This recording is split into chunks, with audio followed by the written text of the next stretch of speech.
Bismillahirrahmanirrahim. Assalamualaikum warahmatullahi wabarakatuh. Berjumpa kita lagi dalam video yang selanjutnya.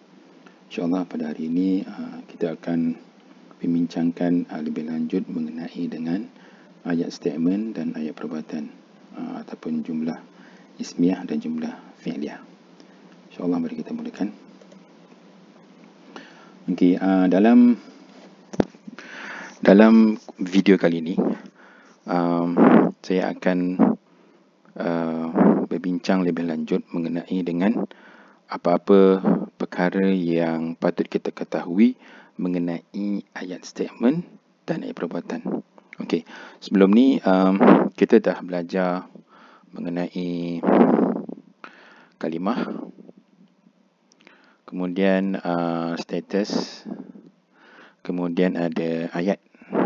Okey, ayat bagi dua, iaitu jumlah ismiyah dengan jumlah fi'liyah. Okey, dalam video ni saya nak summary-kan ataupun nak memberi gambaran hubungan antara kalimah dengan status dalam ayat perbuatan dan ayat statement. Suatu kalimah tu, saya rumuskan begini ya. Suatu kalimah tu, jika dia sedang duduk diam, maksudnya dia tidak beraksi, kalimah tu dikatakan tiada menjalani sebarang fungsi. Okey, tiada menjalani sebarang fungsi. Apabila kalimah tu beraksi dalam pentas ayat, okey, maka kalimah itu kalimah-kalimah dalam ayat itu dikatakan sedang menjalani suatu fungsi dengan status yang tertentu. Okey, status yang dimaksudkan kat sini adalah ataupun fungsi kalimah yang dimaksudkan kat sini adalah seperti subjek, dua ataupun fa'il, objek, tabi', hal keadaan dan tamyiz. Okey, manakala status adalah status depan, atas, bawah ataupun mati. Maksud dia macam mana? Maksud dia begini. Kalau saya kata pisau, dia duduk diam. Pisau tu maksudnya dia tidak menjalani sebarang fungsi dan tiada status pada kalimah pisau tu. Tapi bila pisau tu mula beraksi, contohnya pisau memotong ayam ataupun daging. So maka di ketika itu maknanya pisau tu dia sedang beraksi dalam jumlah fi'liyah. Okey. So kalau pisau, saya tulis kat sini kan. Pisau memotong ikan. Okey. So now ini adalah ayat. Ikan ini adalah ayat. Okey. Di ketika kalimah pisau ni dia beraksi dalam ayat, masa tu maknanya apa? Dia sedang menjalani suatu fungsi. Dan tergantung apa jenis fungsi itu, maka di ketika itu dia akan membawa satu status. Okey, dalam contoh ni, kalau pisau memotong ikan, makna dia ni pisau sedang menjalani satu fungsi dipanggil dua. Okey, ataupun fa'il. Okey, manakala ikan di sini adalah objek ataupun maf'ul. Maf'ul. Okey, oleh kerana pisau ni dia menjalani fungsi sebagai fa'il, maka pisau akan menggunakan status depan dan ikan akan menggunakan status atas. So inilah yang saya maksudkan. Pisau ni, yang ini adalah ayat. Okey, ini adalah ayat. Pisau ni isim, dia carry fungsi fa'il, lalu dia menggunakan status depan. Manakala ikan, dia carry fungsi sebagai objek atau mangsa, maka dia menggunakan status atas. Okey. Itulah dia hubungan di antara kalimah, status dan ayat. Dalam bab 1A ni, dalam bab 1 ni, masa mula-mula video dulu, saya dah sebut bahawa kita akan mempelajari bagaimana ayat dalam bahasa Arab bekerja. So inilah dia, insya-Allah dalam di akhir bab ni kita nampak dah bagaimanakah hubungan di antara ayat dengan kalimah-kalimah kat dalam dia tu dan status-status yang di-carry oleh kalimah tu. Okey. Dan ayat ada dua jenis, sama ada ismiyah ataupun fi'liyah. Seperti mana yang kita dah ketahui, untuk kalimah isim dia ada 3 jenis status. Sama ada dia status depan, ataupun status atas, ataupun status bawah.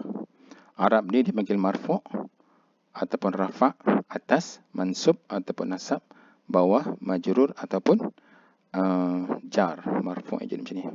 Marfu' ataupun rafa'. Kalau ni mansub. Mansub ataupun nasab. Ni nasab, ni mansub. Ni mansub ataupun nasab. Nun sabbah. Nasab ataupun majrur ataupun jar. Okey. Ini nama Arab dia. Okey. Dalam ada 7 jenis. Okey, under status depan ni ada 7 jenis fungsi kalimah yang akan menggunakan status depan. Manakala under status atas ada 7 jenis fungsi kalimah yang akan ada 13 fungsi kalimah yang akan menggunakan status atas, manakala status bawah ada 3.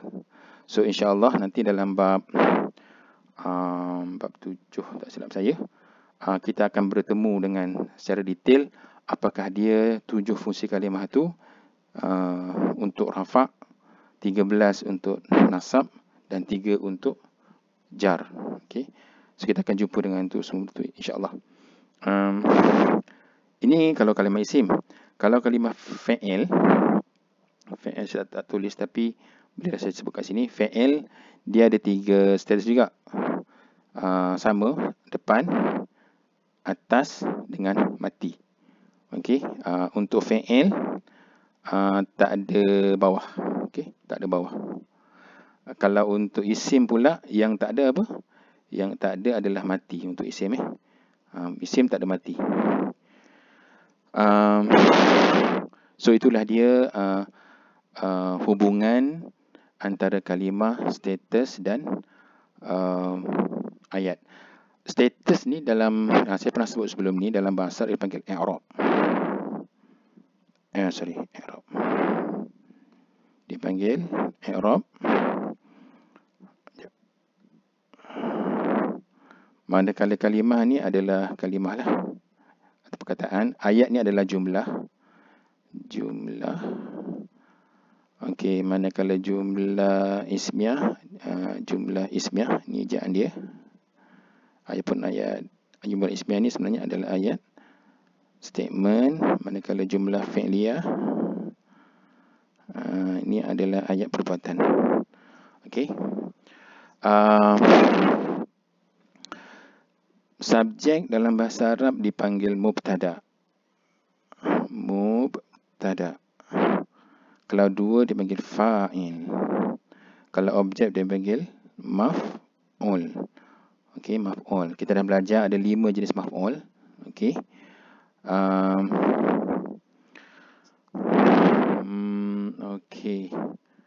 Okey, itu dia. Okay, now saya nak pergi kepada jumlah ismiyah ataupun ayat statement. Okay, poin penting dalam ayat statement ialah ayat statement dia ada subjek plus predikat. Okay, subjek dimulai dengan subjek dan dia ada predikat. So susunan dia SP. Okay. Predikat ni dalam bahasa Arab dipanggil khobar. Khobar. Okey. Ni mubtada. Ini adalah khobar. Okey. Dua-dua menggunakan status depan. Okey, dua-dua menggunakan status depan. Okey.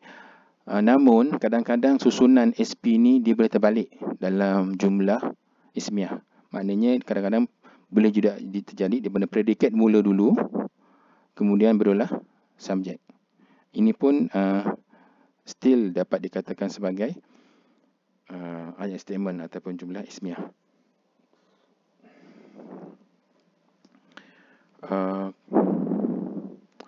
Now, saya nak bincangkan ni secara serentak, subjek, bilangan dengan gender. Okey.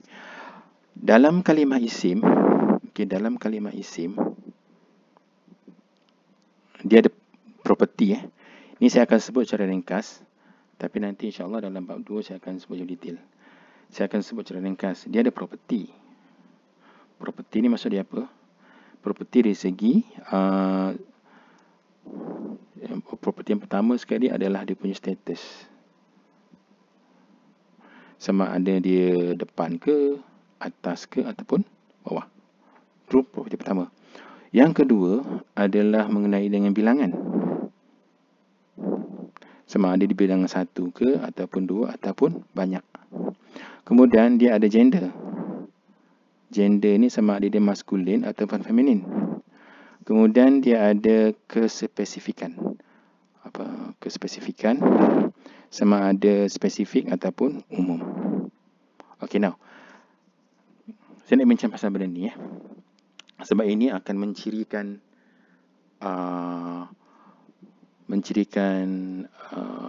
adakah dia itu dia akan membantu kita untuk kita detect bahawa ni adalah ayat statement. How? Begini kita dalam ayat statement ni kita ada subjek dengan predikat. Okey. Subjek ni selalunya bersifat spesifik. Manakala predikat dia sifat umum. Contoh dia macam ni. Yang ini saya terpaksa gunakan bahasa Inggeris. Katalah boy. Kita ada a boy dan kita ada the boy. Betul? A boy ni ialah seorang budak, kan? Seorang budak. Manakala the boy atau bahasa kita panggil budak itulah. Budak itu. Budak itu ni nak gambarkan spesifik lah. Okey. So ini a boy ni dia adalah umum. Manakala the boy ni adalah spesifik.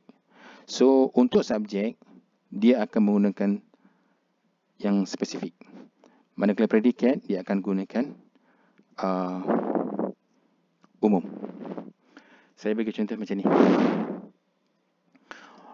Saya kata al-baitu.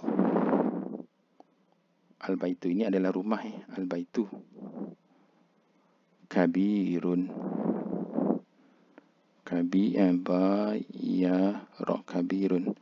Kabirun. Okey. Ini spesifik. Tanda spesifik sebab dia ada alif lam. Yang ini umum. Sebab dia tak ada alif lam. InsyaAllah akan didetailkan nanti dalam bab 2. So, bila ada macam ni, kan? Bila ada macam ni, ini adalah memenuhi syarat sebagai ayat. Sebab dia kata subjek spesifik, manakala predikat adalah umum. Kat sini saya ada satu poin nombor 4 ni. Saya tulis. Isim spesifik diikuti dengan isim yang umum. Selepasnya automatik akan jadi ayat statement. Sekarang samalah betulnya. Isim yang pertama ni spesifik. Kemudian yang kedua ni umum. Umum sebab apa? Dia tak ada alif lam. Yang ini spesifik. Macam mana? Sebab itu dia ada alif lam. So ini akan dibaca sebagai rumah itu besar. Rumah itu besar. Rumah itu besar. Bila kita kata rumah itu besar, then kita akan rasa bahawa frasa itu lengkap. Frasa itu bermufidah, ada manfaatnya. Dan maka dia layak dipanggil ayat. Tapi ada satu situasi. Ini contoh nanti akan didetailkan lagi dalam baitun kabirun. Baitun kabirun. Kabirun. Yang ini pun rumah tapi di umum sebab tak ada alif lam. Yang ini besar tapi di umum. So ini tidak boleh diterjemah sebagai rumah itu besar.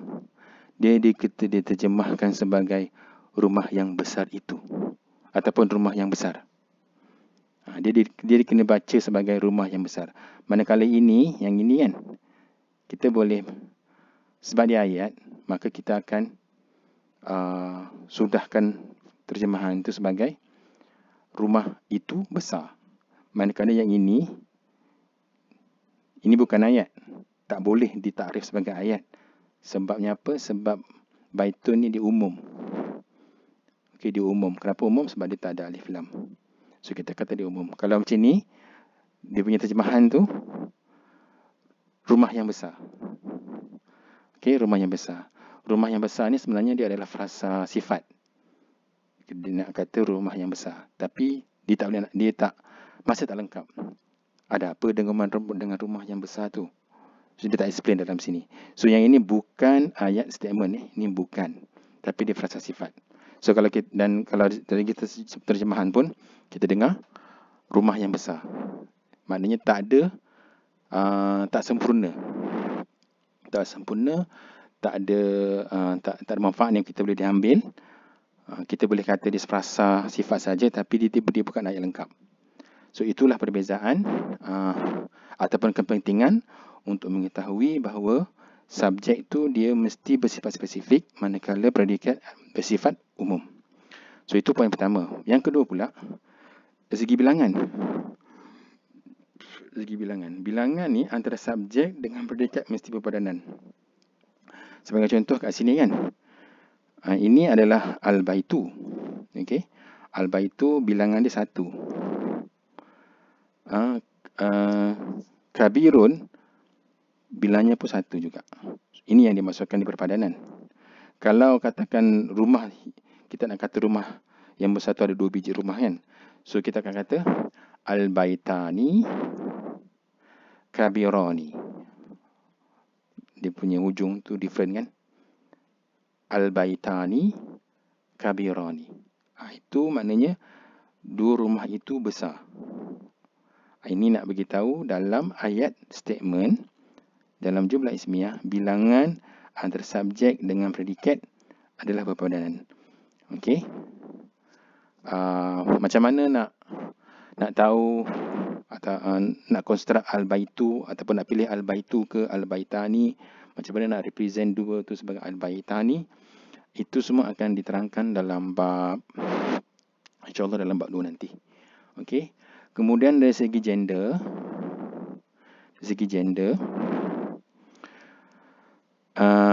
antara subjek dengan predikat mesti berpadanan. Okey. Ini dalam contoh al-baitu kabirun ni. Ini adalah al-baitu ni adalah kalimah yang maskulin. Dan kabirun adalah maskulin juga. Ini yang saya masukkan sebagai bilangan antara subjek dengan predikat mesti berpadanan. Gender antara subjek dengan predikat mesti berpadanan. Poin yang nombor 4 ni dah discuss. Kemudian poin nombor 5 ni, okey, ini melibatkan macam ayat ya. Sebelum ni kita dah belajar predikat ada berapa jenis? Ada 3 kan. Predikat dalam bentuk isim seketul. Saya tulis isim seketul. Ni macam sini, contoh kat sini lah. Kabirun ni adalah predikat di isim seketul. Tapi predikat boleh juga dalam bentuk ayat statement ataupun ayat perbuatan ataupun dalam bentuk MA. Okey, MA ni kita dah belajar sebelum ni. So poin yang akhir ni nak beritahunya, kalau ada suatu MA diikuti dengan isim yang berstatus depan, tak semestinya spesifik. Automatik akan terjadi ayat statement dengan urutan terbalik. P dulu dipanggil S sebab contohnya macam ni. Lahum ajrun, bagi mereka ganjaran. Ni bagi mereka ganjaran, ni ganjaran. Okey. Selahum ni sebenarnya adalah kombinasi antara huruf jar dengan hum. Hum ni adalah jenis isim. Jadi bila ada huruf jar campur dengan isim selepas dia sebagai MA. Sebagai MA ya. Kemudian ni adalah isim. Okey, isim yang berbaris depan. So maksudnya apa yang berlaku? MA dulu barulah subjek. MA ni adalah equally as predicate. Kan? So ada predikat dulu baru subjek. So kalau kita nampak dalam ayat Quran, ayat yang pendek biasanya ada MA, lepas tu depan dia tu, lepas tu ada isim marfu', maka kita boleh ambil kat situ sebagai dia adalah ayat tapi kedudukannya terbalik. Okay. So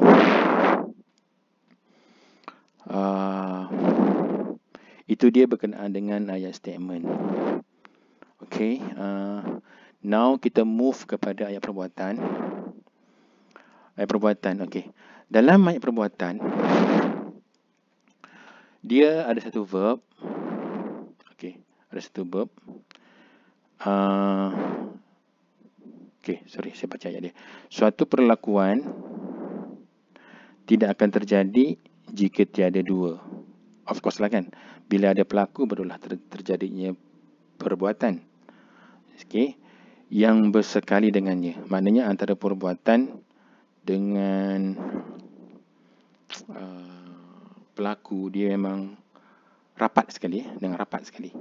So hubungan ni oleh kerana dia rapat, dia kadang-kadang diterjelma dalam satu kalimah. Ni saya tulis biasa tapi sebenarnya tidak selalu. Tapi maknanya kerap. Antara verb dengan dua ni dia terbentuk dalam satu kalimah. Contoh dia macam ni.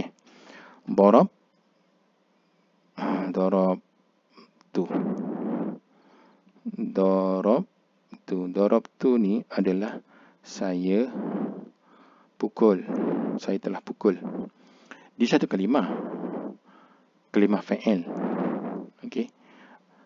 Kalimah fa'il. Tapi dalamnya ada dua. Saya pukul. Saya ni sebagai verb.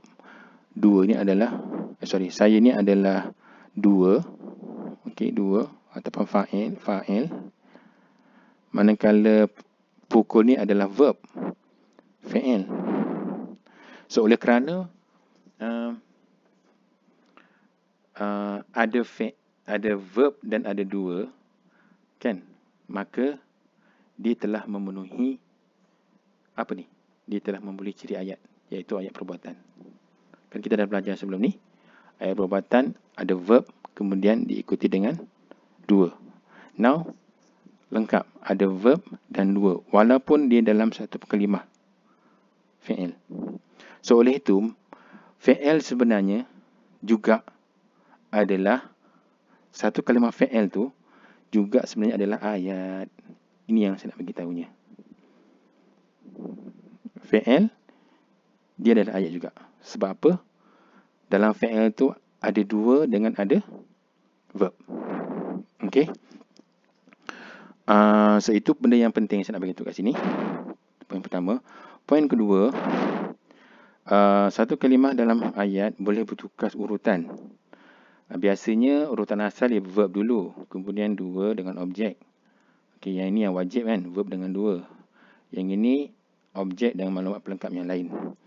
Namun terkadang susunan boleh bertukar, objek duduk depan. Objek duduk depan, kemudian ataupun MA duduk depan. Kemudian barulah ada dua dengan fi'il. Contohnya macam Muhammadan.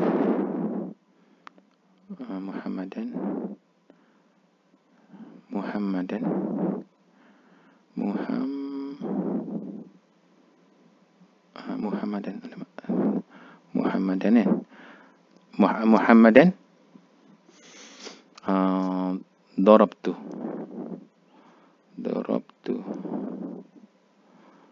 darab ni ba, Muhammadan darabtu.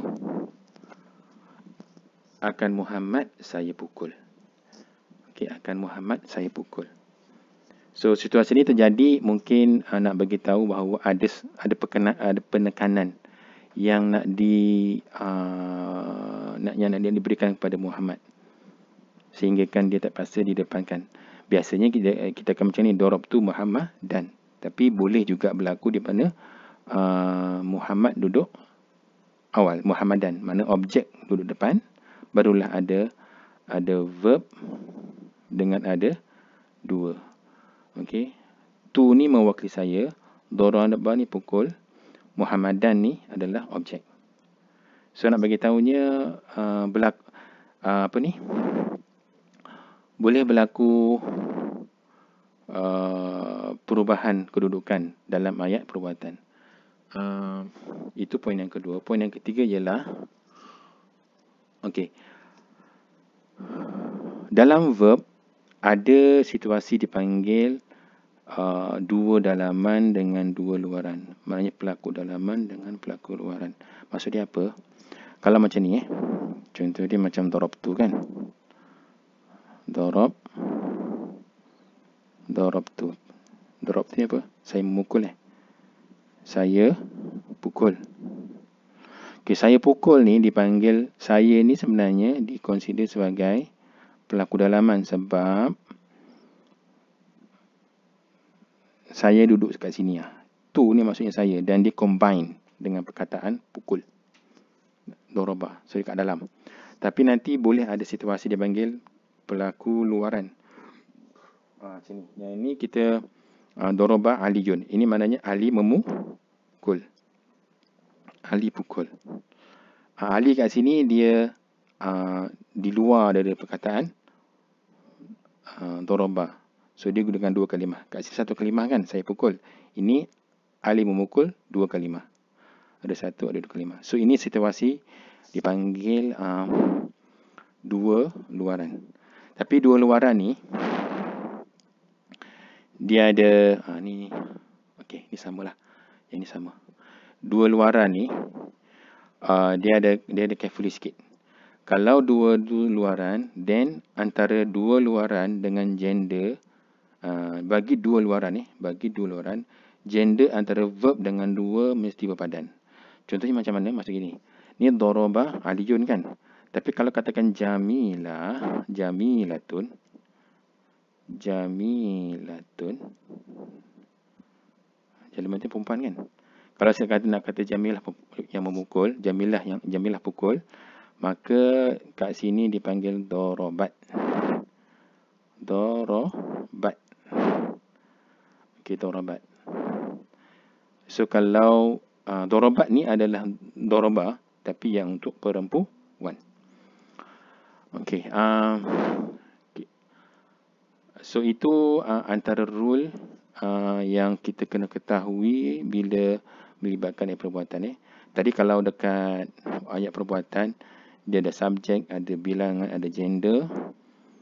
Yang harus kita kena tahu antara predikat dengan subjek. Tapi dalam verb ni, consideration dia ada dua lah. Ada satu, iaitu gender. Okey, gender. Yang melibatkan dua luaran.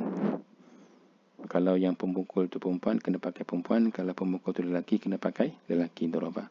So nanti insyaAllah dalam bab fi'il kita akan berjumpa dengan ada 14 lebih kurang berkenaan dengan perkara ni. Okey, ganti nama, dalam bab ganti nama. So now saya nak buat summary mengenai dengan ayat. So kita ada ayat kan, kemudian ayat terbagi dua, dipanggil jumlah okey, saya panggil yang bahasa Arab lah ya. Jap ya. Ini jumlah. Okey, jumlah. Kemudian ada jumlah ismiyah.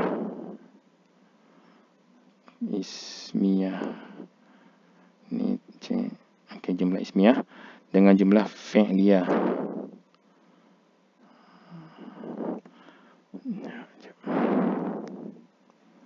Sorry.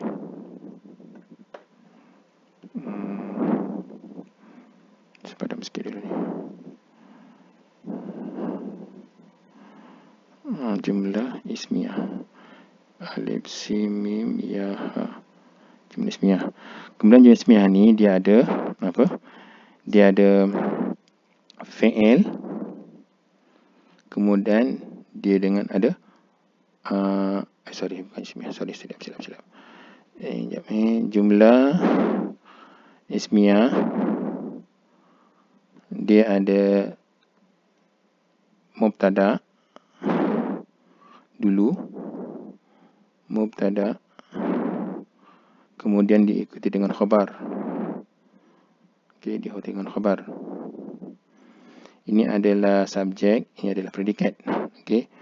Manakala jumlah fi'liyah pula, dia ada fi'il, lepas tu dia ada fa'il, lepas tu dia ada maf'ul.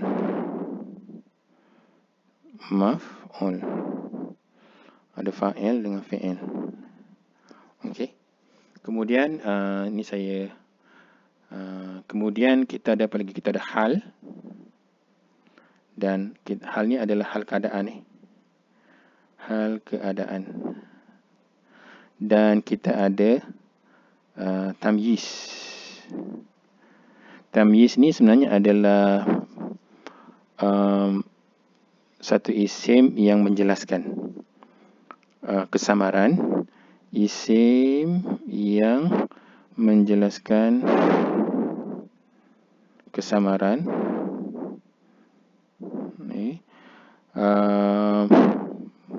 Mostly berlaku pada ukuran ataupun timbangan.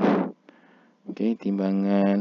Kemudian dalam numbers, nombor ataupun pada sifat. Contohnya macam saya bau. Bukan sebab macam ni. Saya bau wangi. Okey. Lepas tu saya kata saya bau wangi badannya. Badannya tu adalah tamyiz.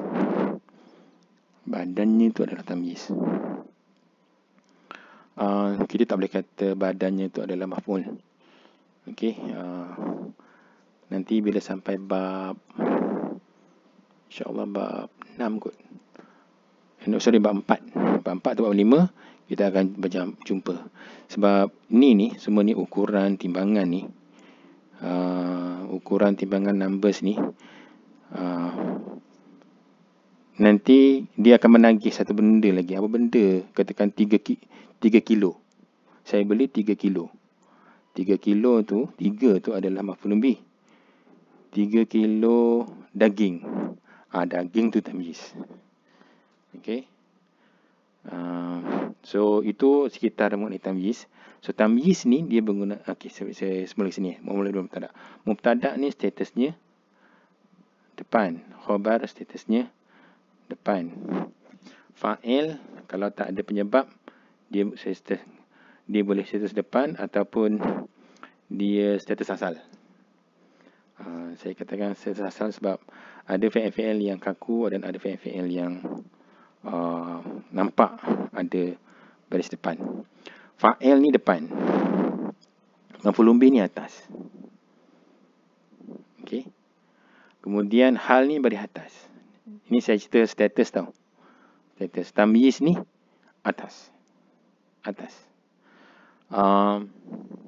Dalam maf'ul ni ada 5 kan? Apa siapa ingat? Kita ada maf'ul bih. Kita ada maf'ul mutlaq. Mim, ta, lam, qaf. Kita ada li ajli, reasoning. Lam. Kita ada fi. Dan kita ada ma'ah. Okey, ada 1, ada 2, 3, 4, 5. Ada 5 maf'ul kan? Maf'ul bih ni mengenai apa, siapa. Mutlak ni mengenai dengan penegasan ke atas perbuatan. Kemudian ahli ajli ni is about reasoning kenapa perbuatan itu terjadi. Fi ini mengenai dengan lokasi dengan masa perbuatan itu terjadi. Ma'ah ni adalah mengenai dengan kebersamaan, siapa yang mengiringi fa'il ketika perbuatan itu terjadi. So semua ni, maf'ul yang ada 5 ni, semuanya berbaris atas. Okey, baris atas, baris atas, baris atas dan baris atas. So jumlah hal dengan tamyiz ni boleh terdapat dekat dua-dua ayat. Boleh terdapat dekat dua-dua ayat. Boleh ada dekat hal boleh ada dekat fi'liyah, hal pun boleh ada dekat ismiyah. Sama juga tamyiz boleh ada dekat ayat perbuatan fi'liyah ataupun ayat statement ismiyah. Okey. Maf'ul pun kadang-kadang boleh ada kat sini, dekat ismiyah. Tapi dia ada syarat-syarat tertentu. Tapi nak beritahunya, most of the time dia akan berada di jumlah fi'liyah. Dia ada syarat-syarat tertentu di mana maf'ul ni boleh berada dekat ismiyah. InsyaAllah nanti dalam ini akan dijelaskan dalam bab 10 tak silap saya, dalam bab saraf nanti. Okey, now kita dah nampak baris depan, baris atas. Kat mana pula baris bawah? Baris bawah ni biasa terjadi pada kalimah yang berganding. Contohnya macam adik, kawan, saya. Ini dipanggil rangkaian ataupun rangkap yang berganding. Okey, rangkap berganding. Kalau dalam bahasa Arab dipanggil idhafah. Dalam rangkap berganding ni, perkataan kedua dan seterusnya dia akan menggunakan status bawah dan status bawah. Perkataan pertama ni dia depend, dia boleh atas ataupun bawah, ataupun depan. Dia boleh depan, dia boleh menggunakan depan ataupun bawah ataupun atas, depend. Maksud dia macam mana? Maksud dia macam ni. Kalau saya kata adik kawan saya seorang guru, apa sebenarnya berlaku? Ini adalah ayat statement kan? Adik kawan saya adalah seorang guru. So masa ni adik akan menggunakan status depan, sebab dia adalah subjek kan? Ini pun depan lah. Kalau tiba-tiba lain pula jadi kan, saya kalaulah katakan saya sayang adik kawan saya. Saya sayang adik kawan saya. Ini verb, ayat perbuatan So ini saya pelaku, so depan. Saya sayang adik, ini jadi mangsa. Bila mangsa objek, dia akan menggunakan status atas. So itu yang saya masukkan, tergantunglah. Bergantung. So kalau nak carry status untuk rangkap gandingan ni, perkataan pertama tu yang akan memainkan peranan. Okey. So saya rasa itu sahaja dulu untuk perbincangan mengenai ayat perbuatan dan ayat statement lanjutan.